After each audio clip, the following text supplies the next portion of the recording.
Avez-vous déjà pensé que de petits gestes peuvent transformer votre relation avec votre chat? Imaginez offrir une friandise qui, au lieu de réjouir, pourrait gâcher la fête.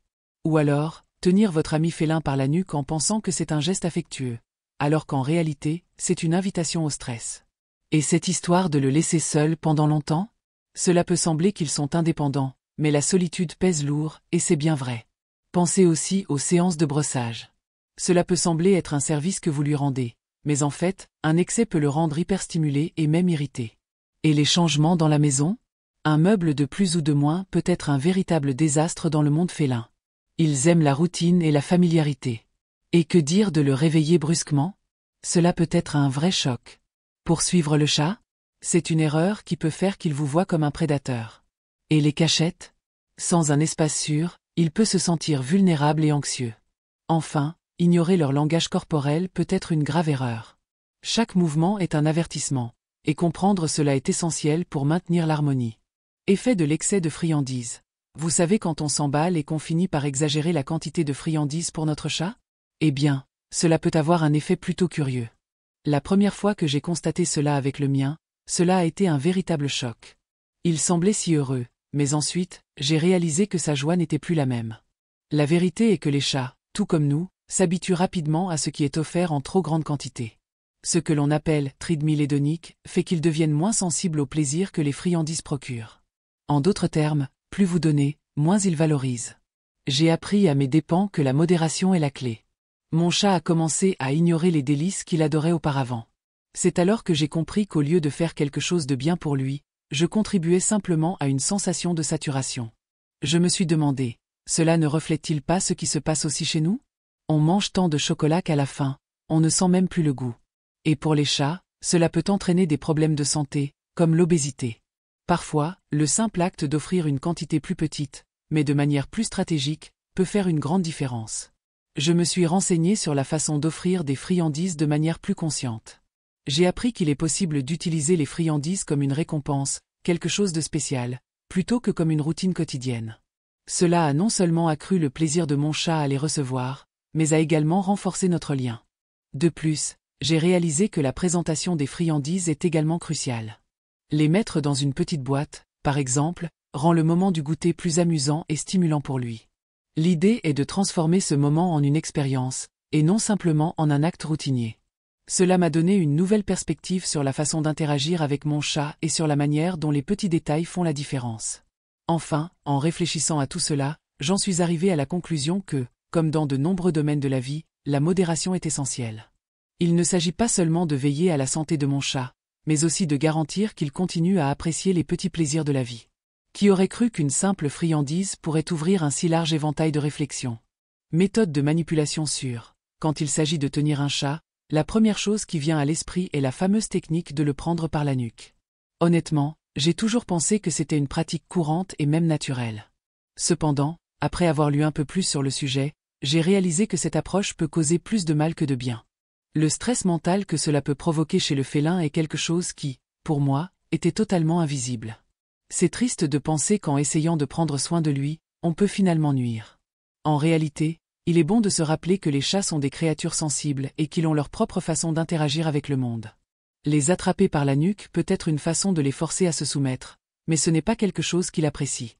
Ce que je pensais être une démonstration de contrôle s'avérait en réalité un acte pouvant entraîner des dommages physiques et émotionnels.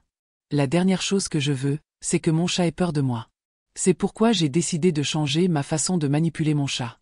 J'ai découvert qu'au lieu de le tenir par la nuque, il est beaucoup plus sûr et respectueux de l'envelopper doucement. Placer ma main sous son corps et le soutenir est une manière bien plus efficace de m'assurer qu'il se sente à l'aise et en sécurité. Ce simple changement a rendu notre relation beaucoup plus harmonieuse. Il a commencé à s'approcher de moi avec plus de confiance. Une autre alternative que j'ai trouvée a été l'utilisation de transporteurs appropriés. Au lieu de prendre mon chat de force, je l'ai habitué à entrer dans la caisse de transport de lui-même, en utilisant des friandises et des jeux comme incitation. Ce changement a non seulement facilité le transport, mais a également contribué à créer un espace sûr pour lui. Maintenant, il entre même dans la transporteur quand il voit que nous allons à un endroit amusant. En fin de compte, tout se résume au respect et à l'empathie. J'ai appris qu'en traitant mon chat avec compréhension et tendresse, je ne prends pas seulement soin de lui, mais je renforce aussi notre connexion. La manière dont nous manipulons nos animaux de compagnie peut avoir un impact profond sur la façon dont ils nous perçoivent et se sentent dans notre environnement. Et qui ne veut pas d'un chat heureux et confiant à ses côtés? Impact de la solitude sur les chats. La solitude est un sujet souvent négligé lorsque nous parlons des chats. Moi-même, je pensais qu'étant plus indépendant, ils ne souffraient pas autant que les chiens. Cependant, en observant mon chat, j'ai réalisé qu'il avait aussi besoin d'interaction sociale. Lorsque je passais beaucoup de temps hors de la maison, il a commencé à montrer des comportements étranges. Il griffait les meubles et semblait plus anxieux. La solitude peut réellement impacter leur santé mentale de façon que nous n'imaginons pas. C'est à partir de cette prise de conscience que j'ai commencé à me renseigner sur les effets de la solitude chez les chats. J'ai découvert qu'à l'inverse de ce que beaucoup pensent, ils ne sont pas si solitaires que cela. Les chats sont des animaux sociaux qui, en situation de stress, peuvent se sentir extrêmement en insécurité. Rester seul pendant de longues périodes peut entraîner du stress, de la dépression et même des problèmes comportementaux. Cela m'a fait réfléchir à l'importance de fournir un environnement stimulant et interactif. Une des solutions que j'ai trouvées a été l'adoption d'un autre chat. J'hésitais au début, pensant que cela pourrait être compliqué, mais la vérité est que la compagnie peut être extrêmement bénéfique. Avec 2 chats à la maison, j'ai remarqué qu'ils s'entremêlent dans des jeux et des interactions, ce qui non seulement aide à alléger la solitude, mais enrichit également l'environnement. Maintenant, ils ont l'un l'autre pour jouer et explorer, et c'est quelque chose que j'apprécie énormément. De plus, j'ai appris l'importance de réserver un moment de ma journée pour jouer et interagir avec mon chat. Cela ne doit pas être quelque chose de très élaboré. Parfois, un simple jeu de ficelle ou une boule de papier fait toute la différence. Ces petites interactions aident à renforcer notre lien et à garantir qu'ils ne se sentent pas seuls même lorsque je suis absent. C'est comme si nous construisions ensemble un monde où la solitude n'a pas sa place. Enfin, j'ai réalisé que la meilleure façon de garantir que mon chat se sente aimé et en sécurité est de prêter attention à ses besoins émotionnels. Créer un environnement qui favorise l'interaction, que ce soit avec un autre animal ou à travers le temps que je passe avec lui, a transformé notre cohabitation. La solitude, pour un chat, ne doit pas être un fardeau. En apprenant à prendre soin de cet aspect, je suis également devenu un meilleur propriétaire. Soin de brossage. En ce qui concerne le brossage de mon chat, j'ai appris que la clé est la modération. Je pensais auparavant que plus je le brossais, mieux c'était pour son pelage. Mais en réalité, des séances longues peuvent le surstimuler et même le stresser. C'est curieux comme un simple acte de soin peut se transformer en source d'anxiété pour eux. Maintenant, j'opte donc pour des séances plus courtes, de seulement quelques minutes, afin qu'ils ne se sentent pas submergés. De plus, je réalise que le brossage ne concerne pas seulement le fait de garder son pelage propre. C'est un moment de connexion. Lorsque je le fais doucement et avec respect, mon chat semble se détendre et même ronronner, ce qui est un signe clair qu'il apprécie. Si j'essaie de brosser trop longtemps, il commence à bouger et à se montrer agité, montrant qu'il en a déjà assez. Tout est une question d'observer et de respecter ses limites.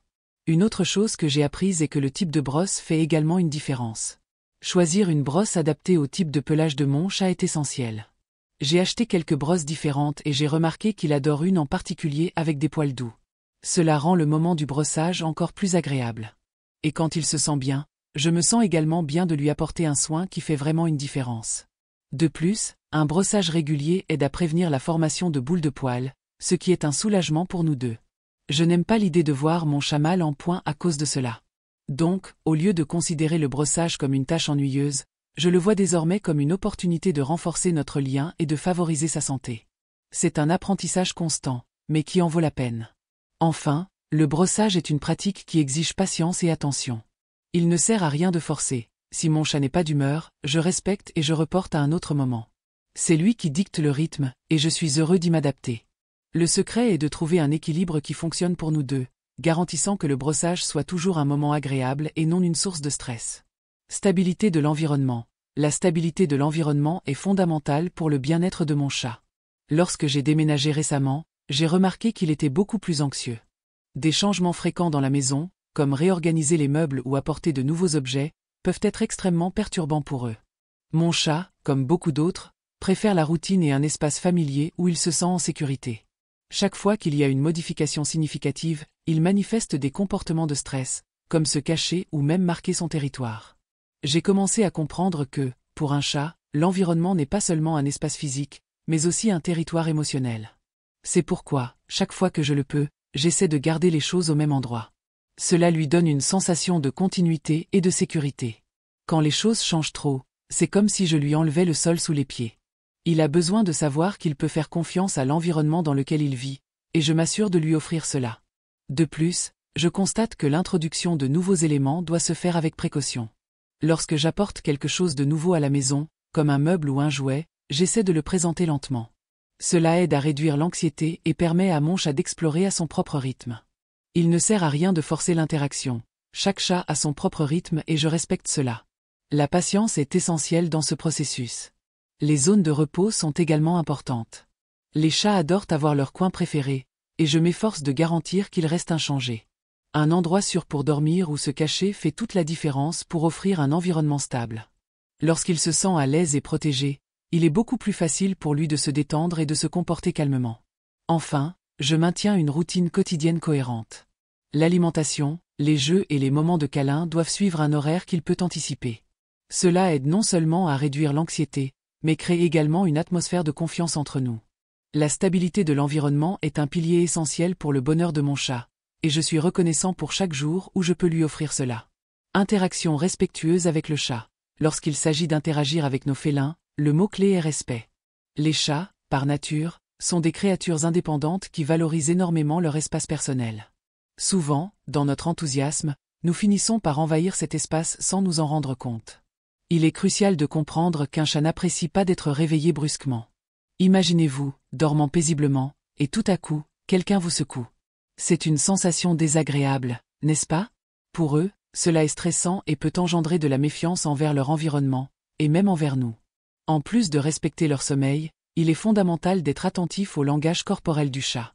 Chaque mouvement, chaque position des oreilles et même la queue levée ont des significations qui, si elles sont ignorées, peuvent causer un inconfort. Un chat qui se sent menacé peut montrer des signes d'agression ou simplement s'éloigner. Lorsque vous percevez ces signaux, vous construisez une relation de confiance. C'est comme une danse, si les deux partenaires ne sont pas attentifs au pas de l'autre, la chorégraphie peut devenir désaccordée. Une autre question importante est la manière dont nous introduisons de nouveaux éléments dans l'environnement du chat. Si vous avez apporté un nouvel objet, comme un jouet ou un meuble, il est bon de laisser à votre chat le temps de s'adapter. Il peut vouloir explorer par lui-même, et le forcer à interagir immédiatement peut entraîner une réaction négative. L'idéal est de lui permettre d'explorer à son propre rythme. Cela lui montre que vous respectez son espace et son temps, créant ainsi un lien plus fort entre vous. De plus, l'utilisation de commandes et d'appels doit se faire en douceur. Les chats ne réagissent pas bien aux ordres stricts comme les chiens.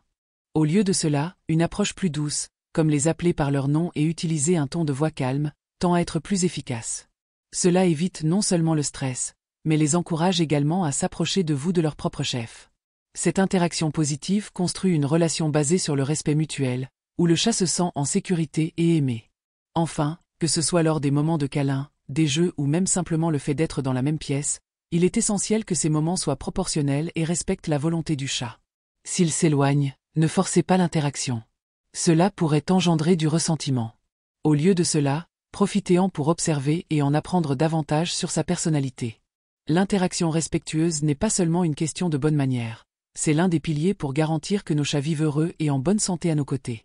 Alors, les amis, maintenant que nous avons discuté des erreurs les plus courantes que nous commettons en prenant soin de nos félins, il est temps de réfléchir à la manière dont nous pouvons améliorer cette cohabitation. Avez-vous déjà pensé à la façon dont de petits gestes peuvent transformer votre relation avec votre chat? Par exemple, au lieu d'offrir de nombreuses friandises, pourquoi ne pas créer des moments spéciaux d'interaction? Cela augmente non seulement la valeur de la récompense, mais renforce également le lien entre vous. Et qu'en est-il de l'espace de votre chat? Vous êtes-vous déjà demandé s'il a un coin sûr pour se détendre? N'oubliez pas, les chats sont des créatures sensibles et un environnement stable fait toute la différence. Éviter de les réveiller brusquement est également une façon simple de montrer du respect pour leur espace. Maintenant, pensez aux fois où vous avez ignoré le langage corporel de votre chat. Que tentait-il de vous dire? Restez attentif, cela peut éviter de nombreux malentendus. Alors, que diriez-vous de mettre ces conseils en pratique? Partagez vos expériences dans les commentaires. Qu'avez-vous appris aujourd'hui qui va changer votre façon de prendre soin de votre chat? N'oubliez pas, chaque petit geste compte dans la construction d'une relation saine et pleine d'amour. À bientôt.